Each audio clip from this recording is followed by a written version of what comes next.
So, good morning, everybody. We're talking macula in myopia.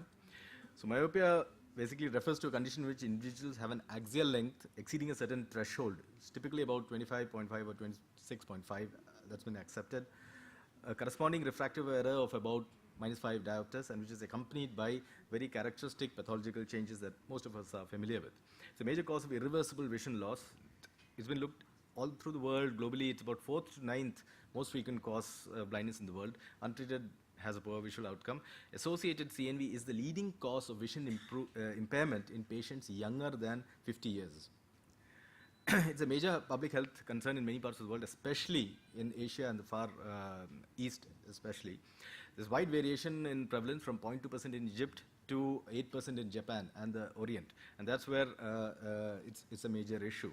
In fact, work being done by Tian Wong suggests that in time, by 2050, myopic chorioretinal degeneration, myopic pathology will be the leading cause of irreversible blindness. Prevalence of myopia has increased markedly over the past few decades. 10 to 20% of high school students have a high myopia of 6 diopters and more. Up to 40% of subjects with high myopia of 6 diopters and more had myopic maculopathy, and various changes which we'll look at. Pathogenesis is basically because of the progressive and excessive elongation of the eyeball.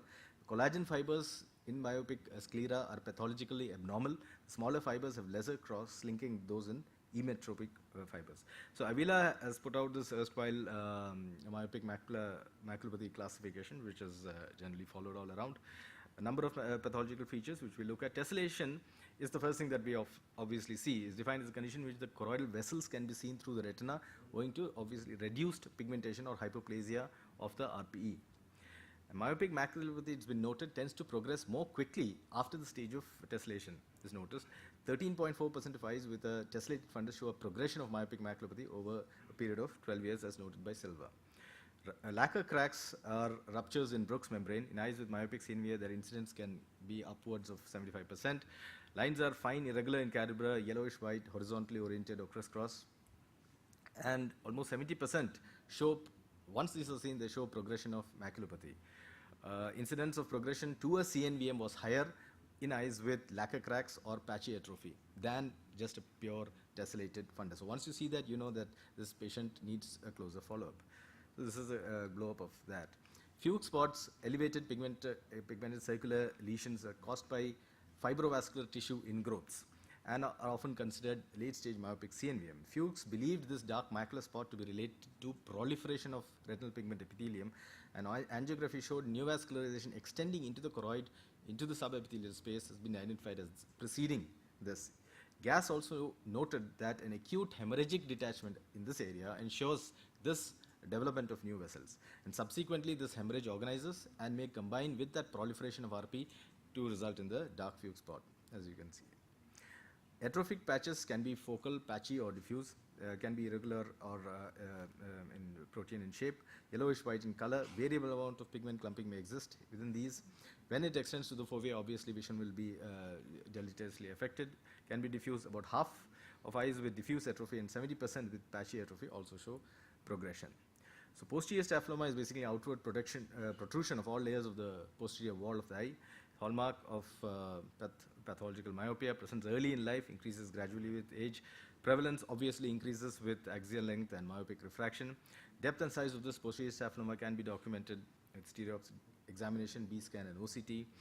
10 different types of staphloma has been described by Curtin, types 1 to 5, the basic staphomas, and 6 to 10, the compound staphomas.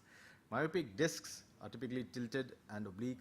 The nasal sign frequently has a raised edge, which has been called supertraction, and the temporal side is often surrounded by a concentric area of depigmentation, the myopic conus or temporal crescent. Myopic CNVMs, the most deleterious aspect of pathologic myopia, estimates in about 5 to 10% with high myopia. 62%, as I mentioned, one of the leading causes of CNVMs in the 50 years and young. Obviously, poor this thing without poor natural history without treatment. Prognosis worsens with age, increasing age, and 80% have equity less than or equal to 660 in 5 years once it onsets. Untreated leads to chorioretinal atrophy. So what happens basically is excessive axial globe elongation, subsequent mechanical stretching, thinning of the choroid and the RP, Brooks breaks, RP atrophy, myopic maculopathy, resultant choroidal ischemia, and finally the CNV formation. example of scarred and active CNVR.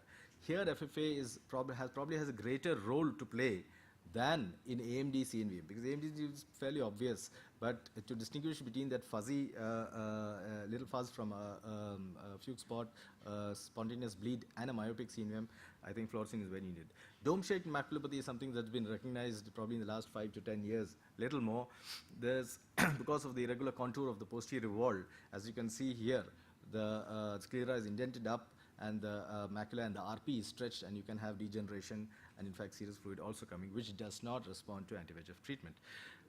Enhanced depth OC has helped us look at the choroid better, and there are many studies which show the thinned out choroid. In fact, it's absolutely wafer thin. Treatment options, these were the archaic ones earlier. Current options, anti-VEGF treatment is the standard of care. Ranibizumab, aflibercept have been accepted. Bevacizumab also works quite effectively. PDT, which was the erstwhile treatment earlier, we'll come to that. We'll see the web report. Well, there are a number of studies. Wang and Chen put a meta-analysis and looked at a number of about 100 plus studies, and averred that, of course, anti-VEGF therapy is the way, is one of the top, is the way to go with myopic CNVM. Radiance was one of the studies. PDT, as I mentioned, the WIP report showed favorable outcomes initially, but at 2 years, the beneficial effect was lost completely because age-related atrophy also started setting in. So current evidence confirms that first-line therapy is anti-VEGF intravitreal injections. Ranibizumab with the Brilliance and Brilliance showed that. Aflibercept with the MIRROR study showed that, and a host of other studies with bevacizumab showed that. The dosing method could be either 1 plus PRN or loading dose. Combination treatment is a viable option, especially refractory cases, and if it's extrafoveal, one might even, if it's a small one, might even consider laser. So this is a case where just treated with Lucentis earlier, Accentrix, and you can see the regression. The fellow eye had undergone PDT 5 years earlier, and you can see the surrounding atrophy, which is why PDT is not such a great option. Now, a very interesting study, a basic science study by Anand et al. On association between choroidal morphology and anti-VEGF treatment outcome in myopic CNVMs. They used EDI OCT to look at the choroidal thickness and at different quadrants, subfoveal 1.5 and 3 millimeters, and they found that a thicker inferior choroid and a thicker subfoveal choroid was associated with greater resolution with one injection, anti-VEGF injection, and also interestingly had lesser recurrence. That's something pretty interesting.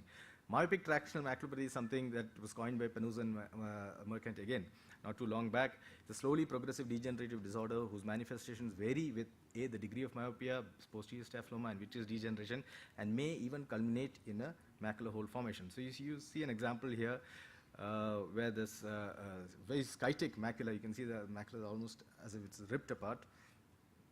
At different levels, you see this schisis. Pathogenesis of a thickening and stiffening of the ILM prevents the retina from adapting to the posterior wall, posterior scleral staphyloma, and therefore produces both centripetal as well as tangential traction to the retina. Atrophy of the RP and choroid may reduce the adhesion between RP and neuroretina. Incomplete PVD produces centripetal traction as well as tangential traction. So this was their first paper which came in, and this is where they demonstrate for the first time that vitrectomy helps settle that myopic tractional maculopathy. Spade had to put a spin on it, so he said removal of adherent cortical vitreous plaques without removing the ILM can even help, as is shown in this diagram. And we'll just look at a quick case here where there's a myopic RD.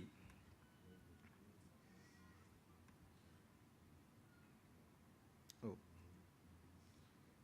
I don't know why it says cannot play media.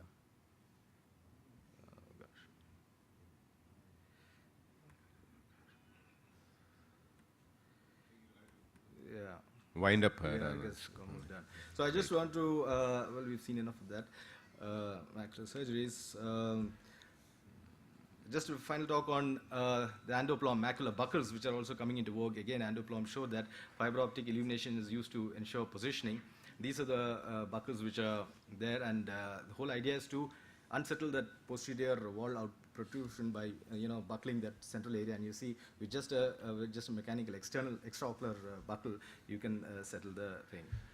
Yeah, and this is just a JAMA network video. Fortunately, this seems to be playing just to show everybody this technique.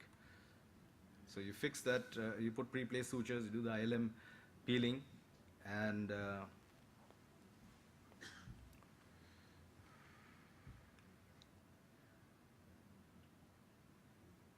Once that is done, you put this illuminator through the 27 gauge needle, affix it into the side of the plomb or the buckle, insert it, and then you remove the needle, and what stays behind is the illuminator. And you fix that temporarily with sutures there, and you insert the buckle in through those pre-placed sutures, and you illuminate the illuminator and see if the positioning is right. And once that is done, then you can fix the buckle once your position is right, and this is the results after that. This is far different from what. Thank you. So that you want to say.